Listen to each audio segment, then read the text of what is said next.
It's a landscape that begins within the self and seems to extend into the world.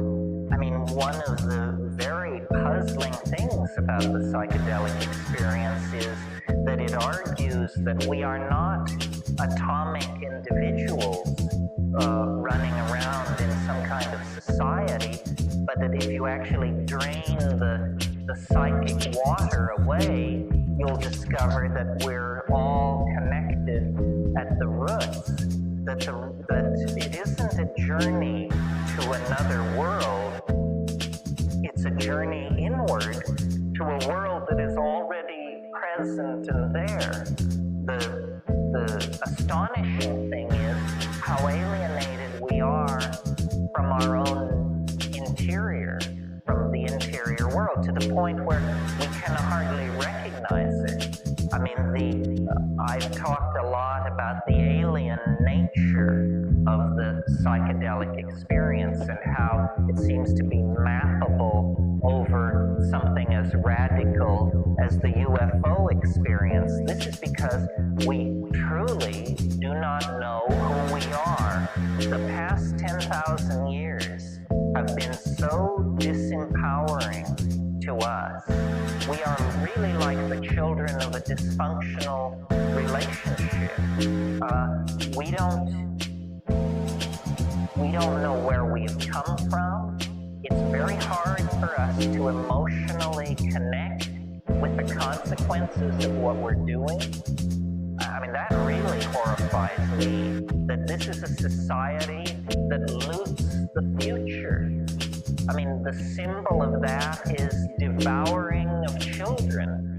We literally, for our own comfort in the present moment, are making it very difficult for future generations to contemplate having anything approaching the level of resource availability that we have.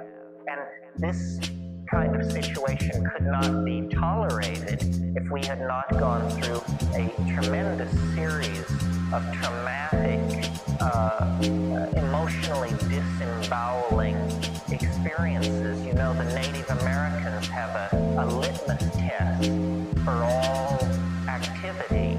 Does it serve the children?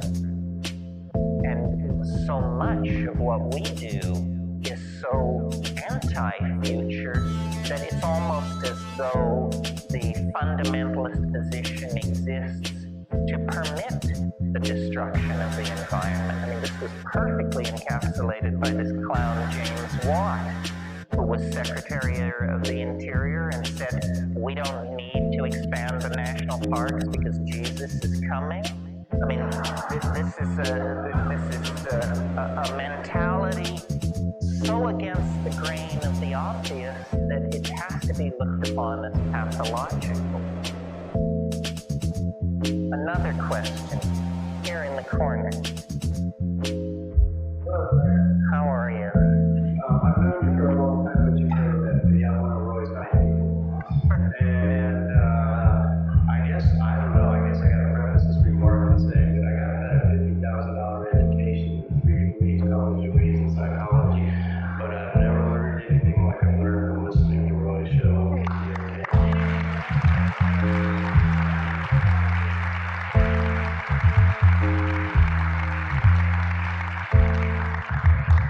I would like to see psychology take a different direction, and I know that what you're talking about provides a focus and a direction for psychology to take. How do we get closer to this in this kind of society? That's the first part of this question. The second part of this question has to do with a study that you spoke of in 1972, where with single dose administration of LSD, alcoholics were achieving a 72% success rate. Yes, well, thank you for giving me the opportunity to make the point, because in the present atmosphere of hysteria and misinformation, this is too easily run over. It is important to make the distinction that what has happened really is that the well of language on this issue of consciousness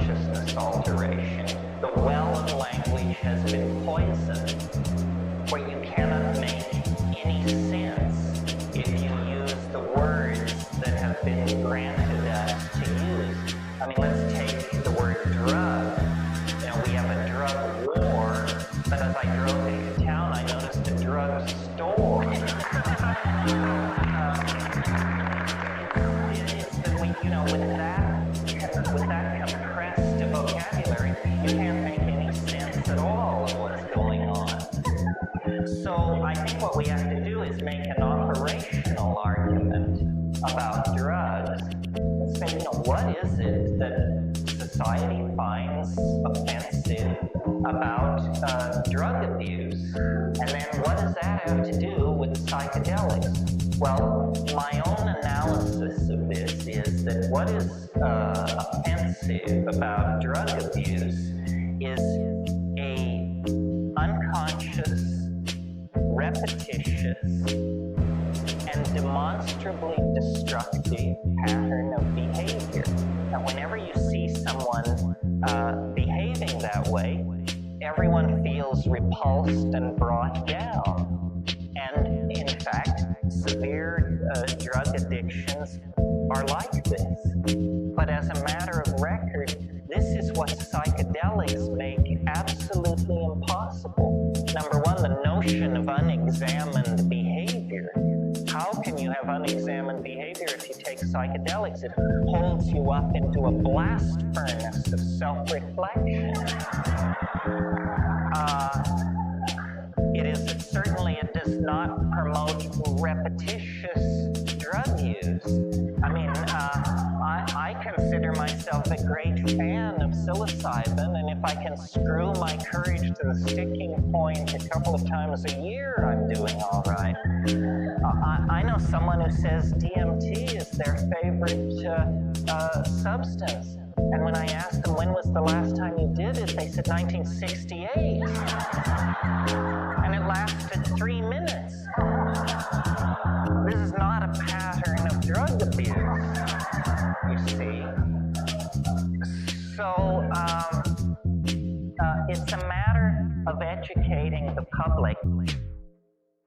So long, farewell, goodbye, my friends. So long, farewell, goodbye, my friend. I will be back again. I will be back again. I will be back again. I will be back again. So long, farewell, goodbye, my friend. So long, farewell, goodbye, my friend. I will be back again. I will be back again. I will be back again. I will be back again. So long, farewell, goodbye, my friend. So long, farewell, goodbye, my friend. I will be back again. I will be back again, my friend. I will be back again. I will be back again, my friend. So long, farewell, goodbye, my friend. So long, farewell, goodbye, my friend.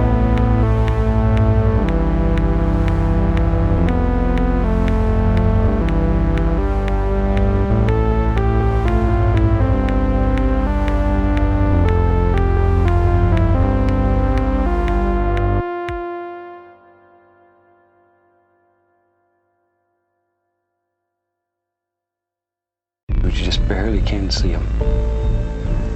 There. And these are just like people. Some of them are tall, some short, some heavy, some very thin. So tree trunks grow however makes them happy.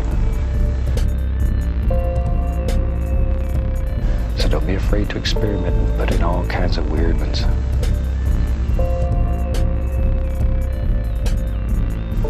I think probably nothing will teach you more than just experimenting.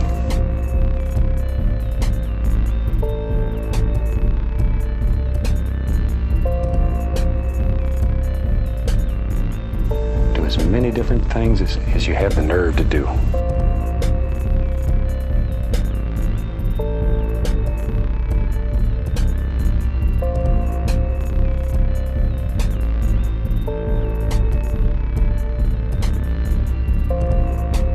Shoo, just go for it. There.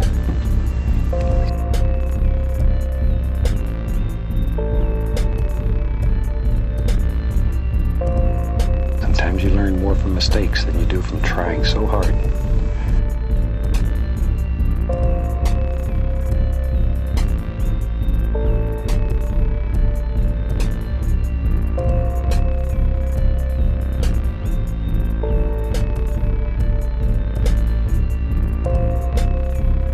So anytime you make a mistake, before you get upset with it, look at it.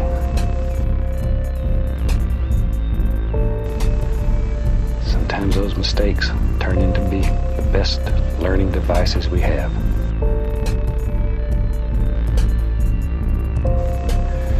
There we are.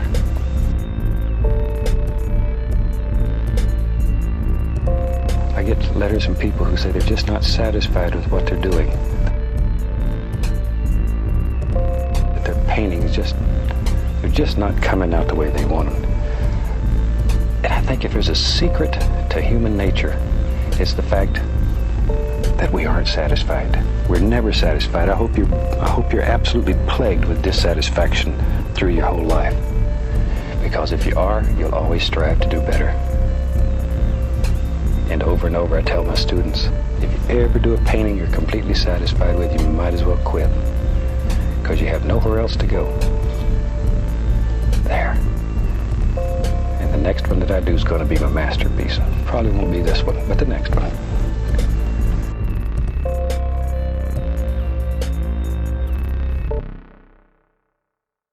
I said, empty your mind.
Yes, it would move me to tears if I still had tears to shed.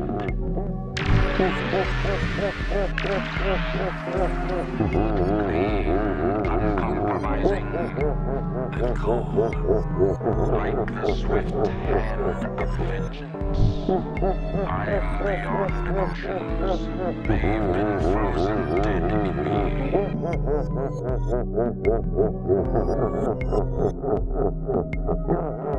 Think of it. To never again walk on a summer's day with a hot wind in your face and a warm hand over. Oh yes, I'd kill for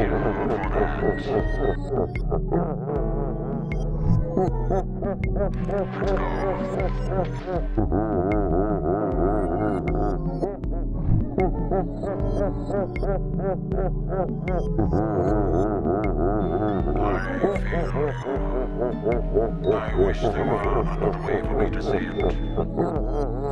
I cannot. I can only beg your forgiveness and pray you hear me somehow. Someplace where a warm hand waits for mine.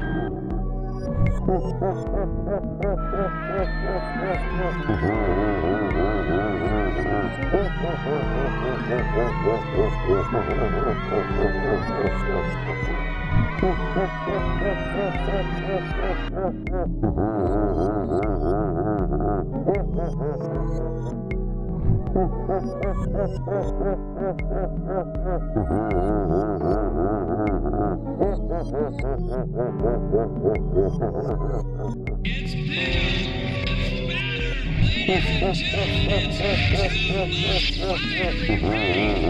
better, quite a few suitors together ready to fight you, but man, it wasn't good enough.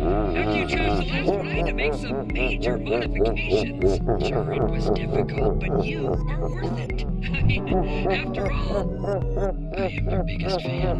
My name is Goodbye.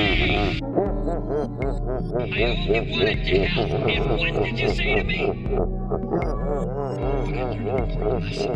You can't count on anyone, especially your heroes.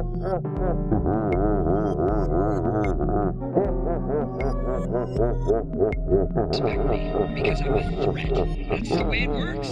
Turns out there are a lot of people, whole countries, who won't respect, and they won't pay through the nose to get it. How do you think I got rich? I invented weapons, and now I have a weapon that only I can do.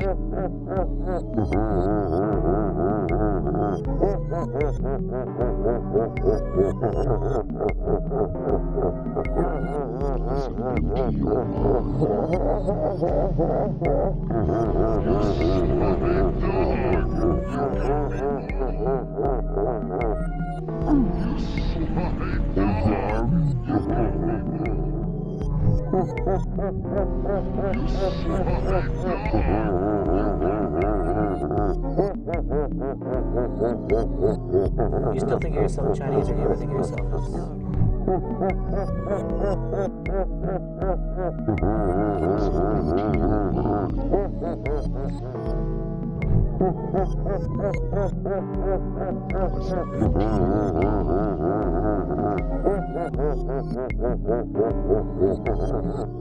I said empty your mind.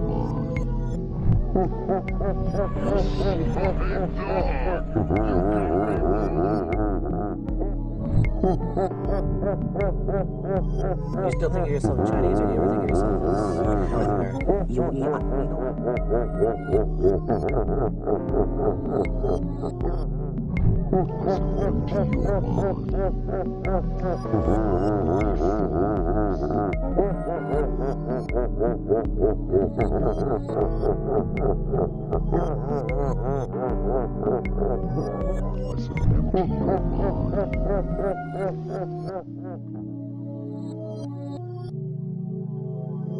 I said empty your mind. Now, Mr. Rogers is certainly one of the best things that's ever happened to public television, and his Peabody Award is testament to that fact. We in public television are proud of Fred Rogers, and I'm proud of Mr. Rogers. All right, Rogers, you got the ball.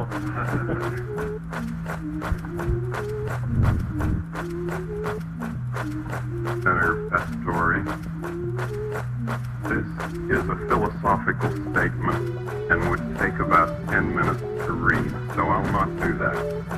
Oh. One of the first things that a child learns in a healthy family is trust. And I trust what you have said that you will read this. It's very important to me. I care deeply about children. My first children... Will it make you happy if you read it? I'd just like to talk about it if it's all right. My first children's program was on WQED 15 years ago, and its budget was $30.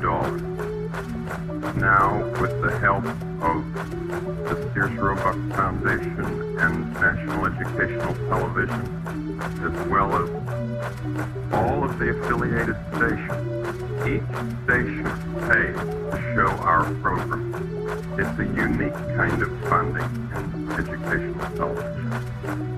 With this help, now our program has a budget of $6,000. It may sound like quite a difference, but $6,000 pays for less than 2 minutes of cartoons. 2 minutes of animated, what I sometimes say, bombardment.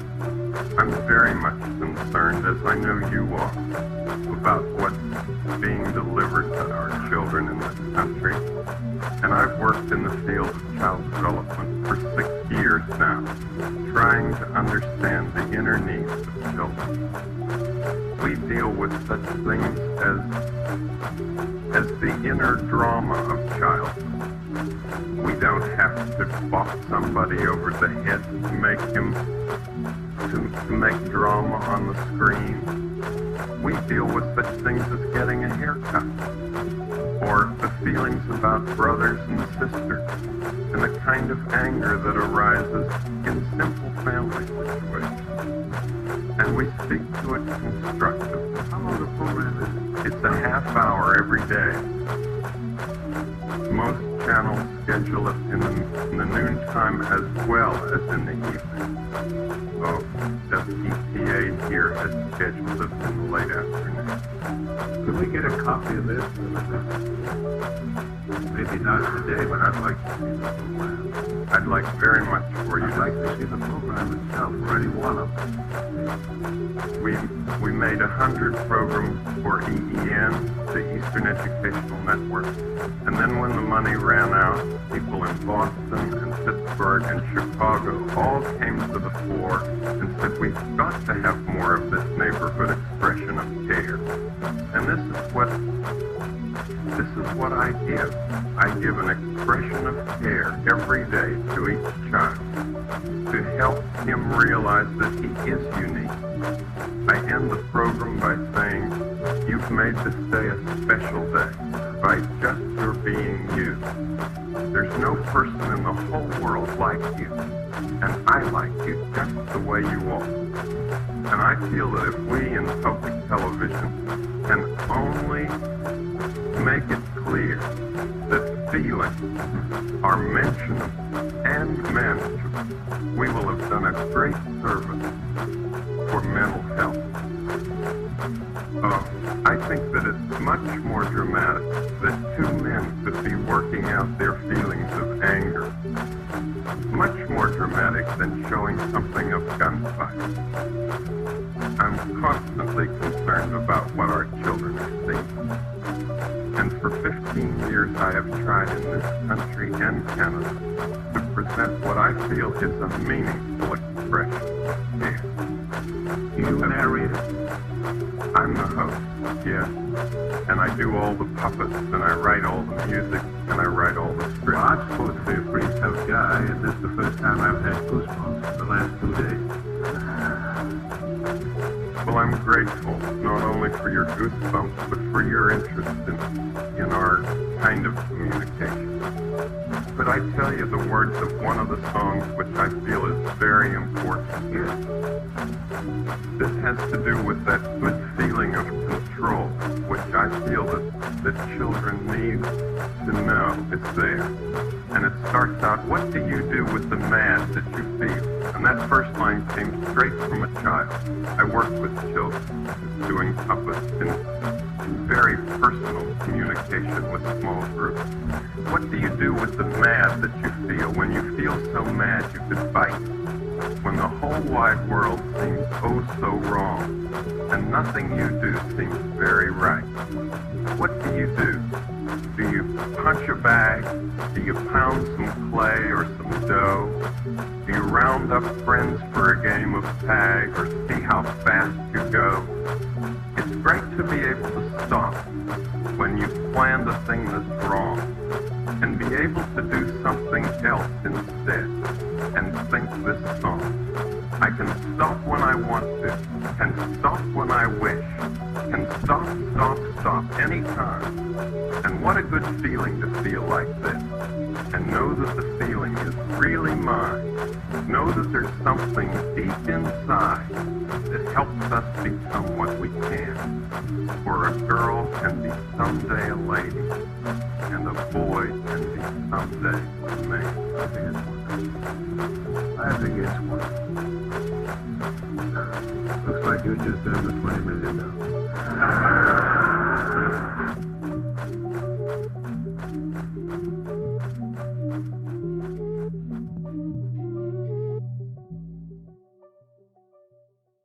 Mr. Sanders of Vermont. Mr. Sanders of Vermont. Mr. Sanders of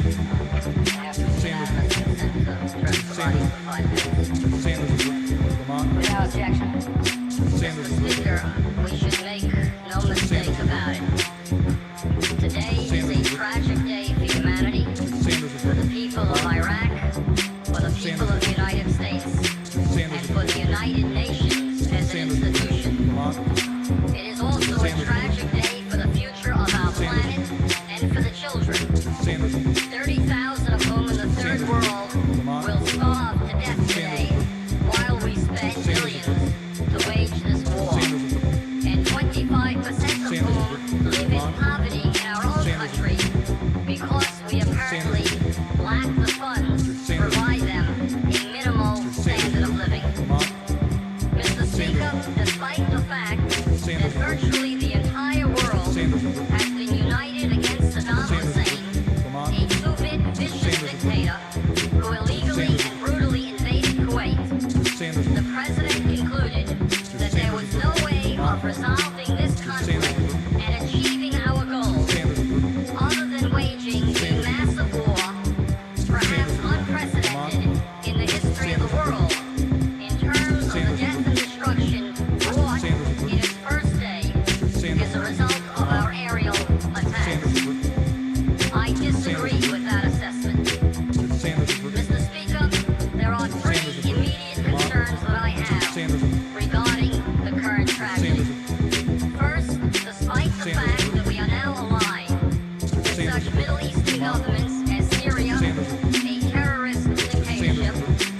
to prevent unnecessary bloodshed, and to support our troops in the most basic way, by bringing them home alive and well.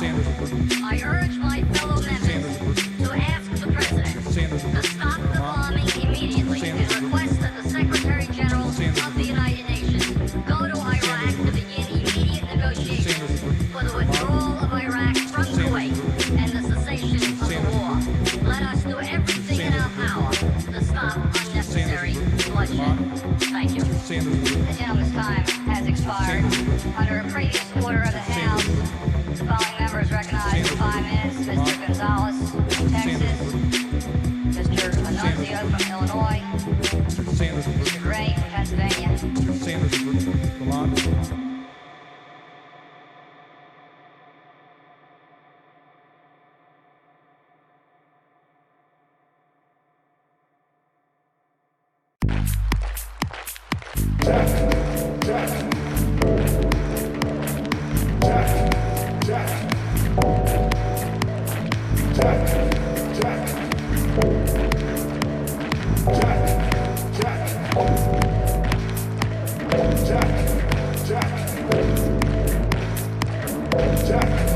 Jack.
Thank